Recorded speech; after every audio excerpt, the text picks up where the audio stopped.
एक छोटा सा गांव था समयपुर। इस गांव में सुलेखा नाम की महिला अपने पति मजनू के साथ रहती थी। मजनू सुबह काम पर जाता और शाम को लौटता था।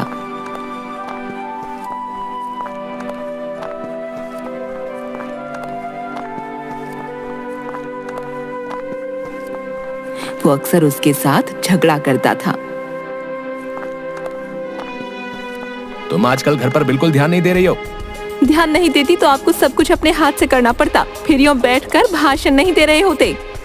कल जो 50 रुपए दिए थे दो, कुछ काम है। मेरे पास नहीं है। क्यों, कहाँ गए? कल ही तो दिए थे। सामान आ गया, मैं पूरे सप्ताह की सब्जियां ले आई। अरे दिमाग ठीक नहीं है क्या तुम्हारा? हैं? इतनी सब्जियां एक साथ लाने की क्या जरूरत थी? हैं?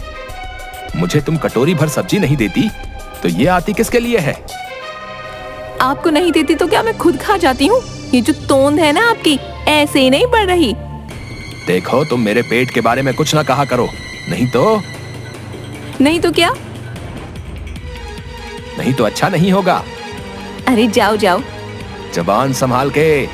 कहा ना जाओ जाओ। मजनू उसे मारने के लिए हाथ उठाकर रुक जाता है। क्या हुआ, रुक क्यों गए? अब यही बाकी रह गया था। मैं औरतों पर हाथ नहीं उठाता। सुलेखा घर से बाहर चली गई।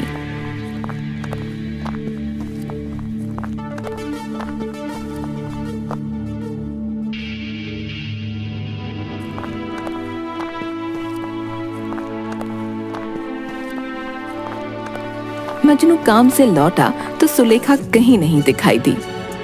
अरे सुनती हो? कहाँ हो तुम? कोई आवाज नहीं आती। अरे कहाँ हो तुम? जल्दी से पानी लेकर आओ। कोई आवाज नहीं आई। मजनू रसोई में जाकर देखता है,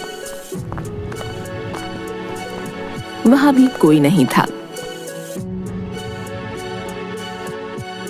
फिर वो घर के दरवाजे के पास आकर वहां से गुजरती हुई एक औरत से पूछता है, भाभी, आपने सुलेखा को कहीं देखा है क्या? नहीं भैया, मैंने तो उसे आज नहीं देखा।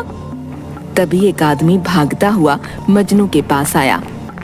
भैया वो भाभी भैया। हाँ भैया, तुम्हारी भाभी को ही ढूंढ रहा हूँ, न जाने इस समय कहाँ गई है। भैया वो भाभी वहाँ। कहाँ है बताओ। भैया आप चलो मेरे साथ। आप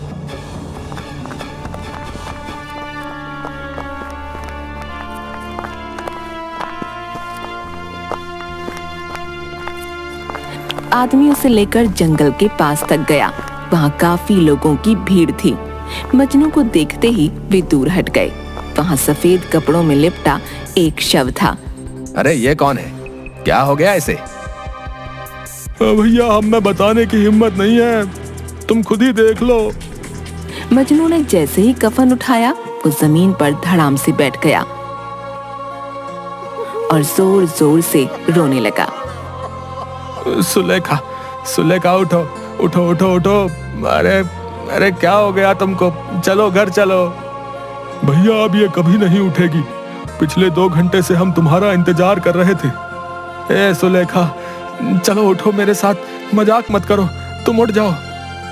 भैया खुद को संभालो। ये क्या हो गया? मेरी तो दुनिया ही उजड़ गई। तभी 2 पुलिस वाले आ गए। गांव वालों ने रोते हुए मजनू को पकड़ा। एक पुलिस वाला लाश का मुआयना करने लगा। यह हत्या का मामला है, किसी ने यहाँ पर कुछ होते हुए देखा? नहीं साहब, हमने तो कुछ नहीं देखा, हमें तो इस नत्थू ने बताया था। साहब मैंने कुछ नहीं देखा, मैं तो यहाँ से गुजर रहा था तो देखा, यहाँ पर भाभी गिरी हुई पड़ी थी। पास आकर मैंने नब्ज देखी तो बंद थी, फिर मैंने सब गांव वालों को बुलाया। इसका मतलब हत्या कैसे हुई है तुम्हें नहीं पता? ना साहब, सच्ची मुझे तो कुछ भी नहीं पता। हम लाश को पोस्टमार्टम के लिए लेकर जा रहे हैं।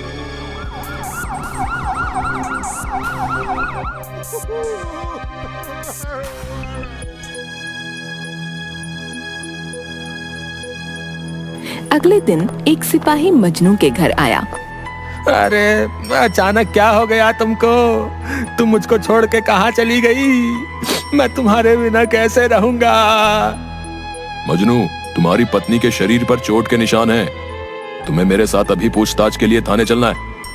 वो मजनू को लेकर थाने गया।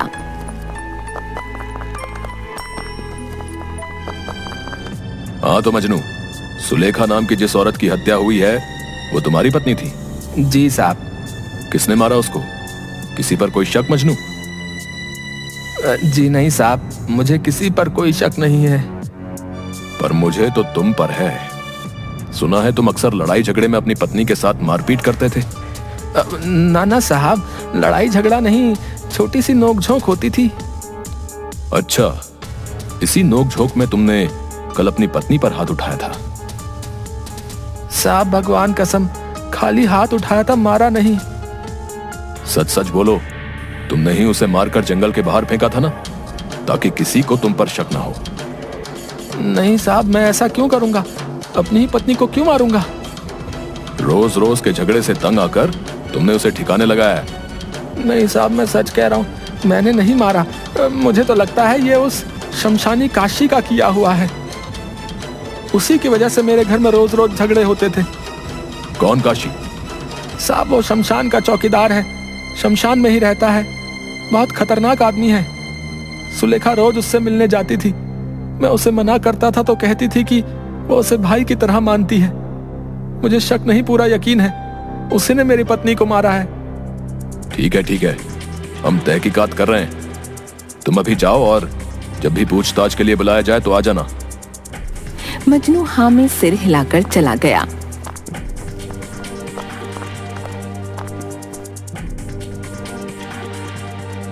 इंस्पेक्टर सिपाही के साथ शमशान गया। वहाँ किसी का अंतिम संस्कार हो रहा था और काशी कंबल और लाठी लिए एक कोने में खड़ा था। तुम ही काशी हो, इस शमशान के चौकीदार? हाँ मैं ही हूँ। हमें तुमसे पूछताछ करनी है। अरे कौन सी पूछताछ? आपका कौन मर गया? यहाँ तो सब अनंत में विलीन होने आते हैं। ओ, ज्यादा फिलॉसफी झाड़ रहा है? अरे अपनी फिलॉसफी अपने पास रख और जितना पूछ रहे हैं उतना ही जवाब दे, समझा? चल अब ये बता, मजनू की बीवी सुलेखा यहाँ पर रोज रोज क्यों आती थी? अब ये मेरा निजी मामला है, आपको क्यों बताऊं? अरे बावले, ये खून का मामला है। उस औरत का कल खून हो गया, तुझे मस्खरी सूझ रही है? खून? मेरी बहन का खून? ये कब हुआ? किसने किया? अपनी ये नौटंकी बंद कर। पूरे गांव को पता है सुलेखा की हत्या हो गई और तुझे नहीं पता। तेरा ये ड्रामा ना हमारे सामने नहीं चलेगा। अब सीधा सीधा बता रहा है, नहीं तो हत्या के जुर्म में तू अंदर होगा। जी वो साहब, मैं शमशान में अकेला रहता हूँ और मुझे खाना बनाना नहीं आता। मैं यहाँ अकेला रहता हूँ, मुझे तो खाना भी नहीं बनाना आता। बड़ी परेशानी है। तुम्हारी इस बहन के होते तुम चिंता काहे करते हो? मैं हूं ना, मैं तुम्हारे लिए रोज खाना बना कर लाऊंगी। सच बहन? हाँ, काहे नहीं। पर भैया, मेरा पति बहुत कंजूस है, तुम्हें अपना खर्चा देना पड़ेगा। हाँ बहन, मैं तुम्हें 200 रुपए दे दिया करूंगा। 200 रुपए तो 10 दिन भी नहीं चलेंगे। ऐसा करो तुम 500 दे देना, बाकी मैं देख लूंगी। सुलेखा बहन मुझे रोज यहाँ पर खाना देने आती थी और इसके बदले में मैं उन्हें महीने के 500 रुपए देता था।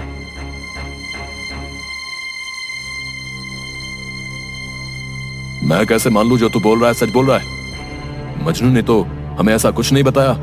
उसे इस बारे में कुछ नहीं पता। सुलेखा बहन ने ये बात किसी को बताने के लिए मना किया था। अगर मजनू को पता चल जाता तो वो ये रुपए भी चुराकर शराब में उड़ा देता। अरे तो हम कैसे विश्वास कर लें कि जो तू बोल रहा है सच बोल रहा है? कोई सबूत है तेरे पास अपनी बात को साबित करने के लिए? हाँ साहब, सब्जी वाले को यह बात पता है। सुलेखा बहन ने उसे बताया था। अब ये सब्जी वाला कौन है? रामनाथ सब्जी बेचता है, उसे सब कुछ पता है। सर मुझे तो लगता है मजनू की पत्नी का खून इसी ने किया है और अब ये कहानियां बना रहा है। नहीं साहब, मैं सच बोल रहा हूँ। जिस औरत ने बहन बनकर मुझे खाना खिलाया, मैं उसके साथ नमक हरामी कभी नहीं कर सकता। मैं रोज यहाँ लोगों को मिट्टी होते देखता हूँ। मुझे जीवन की अहमियत अच्छे से पता है। आप मेरी बात का विश्वास करो, मैं तो ऐसा करने के बारे में कभी सोच भी नहीं सकता। अरे ठीक है, ज्ञान देने की कोई जरूरत नहीं है। हम अभी तहकीकात कर रहे हैं, देखते हैं क्या सामने आता है। लेकिन जब तक हमारी तहकीकात पूरी नहीं हो जाती, सुलेखा का हत्यारा पकड़ा नहीं जाता, तब तक तू इस गांव के बाहर नहीं जाएगा, समझा? काशी हाँ में सिर हिला देता है।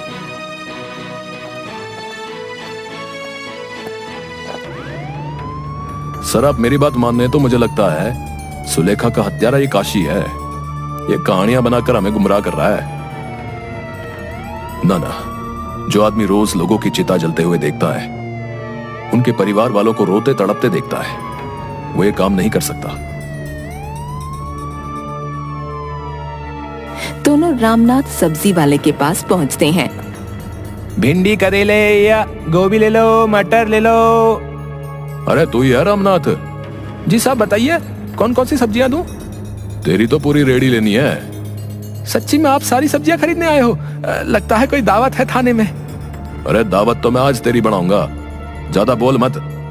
हम यहाँ पर मटर की तहकीकात कर रहे हैं और तुझे दावत की पड़ी है। तू मजनू की पत्नी सुलेखा के बारे में क्या जानता है? रामनाथ घबरा जाता है। अरे अब क्यों सांप सूंघ लिया? घबरा मत, बता। साहब, सुलेखा भाभी तो बहुत अच्छी थी, मुझसे रोज सब्जी लेकर जाती थी।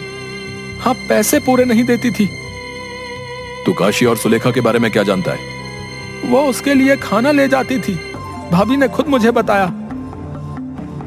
सब्जी ले लो, भिंडी ले लो, तोरी। भैया, भिंडी और तोरी दोनों 1-1 किलो दे दो। क्या भाभी, आजकल रोज इतना सब्जी है? क्या बात है? अब तुमसे क्या छिपाऊं भैया, वो शमशान वाले काशी भैया है ना, बेचारे खाने को लेकर बड़े परेशान रहते हैं। मुझसे देखा ना गया तो मैंने कह दिया मैं बनाकर दे दूंगी। बढ़िया भाभी, तुम तो पुण्य कमा रही हो। एक बात बताओ, तुम्हारा कंजूस पति कुछ कहता नहीं? वो क्या कहेगा? सुनो, मुझे सब्जी थोड़ी सस्ती दे दिया करो। वो काशी मुझे बस महीने के 500 रुपए ही देता है। उन्होंने ये बात किसी को बताने के लिए मना किया था। मजनू है ना, वो बहुत ही गुस्सैल और शराबी आदमी है। जितना कमाता है सब खर्च कर देता है। तो भाभी को लगता था कि उनके पैसे भी वो ले लेगा। साहब, मैं इतना ही जानता हूँ। और कोई बात है तो बता दे। अगर हमें बाद में पता चला कि तू कुछ छुपा रहा है तो तू अंदर जाएगा। मर्डर का मामला है ये, जमानत भी नहीं होगी। साहब, बस मेरा नाम बीच में नहीं आना चाहिए। चल बता। साहब, कल जब भाभी सब्जी लेने आई थी तो उनकी जो पड़ोसन है, रांची कलवा की पत्नी, वो भी आई थी। दोनों मुझसे सब्जी ले रही थी। भैया, आज तो 1 किलो कटहल दे दो। भाभी, 50 रुपए किलो है। हाँ, दे दे। काशी ने इसके अलग से रुपए दिए हैं। ओ भैया, 1 पाव कटहल दे दो। कुछ और ले लो, वो तो खत्म हो गया। ये इतना तो पड़ा है। ये तो पूरा भाभी ने लिया है। आए हाय, पूरे का क्या करेगी? आदमी है कि भूत? हाँ, तुम भूत ही समझ लो, पर जो भी हूँ तुमसे कम। सुलेखा, आजकल तुम्हारी जुबान ज्यादा चल रही है, लक्षण ठीक नहीं लगते। मेरी छोड़ो, तुम अपने लक्षण की परवाह करो। मैं अभी के अभी तेरी शिकायत करके तुझे मजा चखाती हूँ। साहब, मुझे बस यही बात पता थी। और कुछ? नहीं साहब।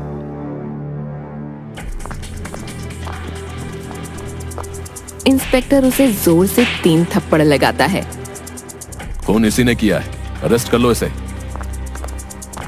सिपाही उसे अरेस्ट करने लगा। साहब, मुझे छोड़ दो, मैंने कुछ नहीं किया। चल कहानी पूरी कर और सच बता। शायद रांची ने जाकर मजनू से भाभी की शिकायत कर दी और वो वहां आ गया। तुम मेरा पैसा अपने उस भाई पर उड़ा रही हो? मैंने मांगे तब तो नहीं थे। अरे भैया, ऐसे काहे बोल रहे हो? काशी तो भाभी को पूरे 500 रुपए देता है। हैं? तुम उससे भी रुपए लेकर खा जाती हो। चलो दो मुझे सब रुपए। ये मेरी मेहनत की कमाई है, मैं नहीं दूंगी। अरे तुम दोनों जाओ यहाँ से, यहाँ झगड़ा मत करो। दोनों में हाथापाई होने पर सुलेखा का सिर सब्जी की रेहड़ी के कोने से टकरा गया और उससे खून की धारा बहने लगी। मजनू ने उसे उठाने की कोशिश की पर उसने दम तोड़ दिया। अरे भैया, ये क्या किया तुमने? अरे भैया, कुछ नहीं, अभी अस्पताल ले जाता हूँ, ठीक हो जाएगी। तुम अपना मुंह बंदी रखना, इसी में भलाई है। साहब, उसके बाद खबर मिली कि जंगल के पास भाभी की लाश। तुमने बात छिपाकर गुनाह किया है। साहब मैं डर गया था, आप बचा लो। अब अपराधी को सजा दिलवाने में हमारी मदद करो। तुम्हें उस मजनू के खिलाफ अदालत में गवाही देनी है। जी साहब, मैं सब बता दूंगा।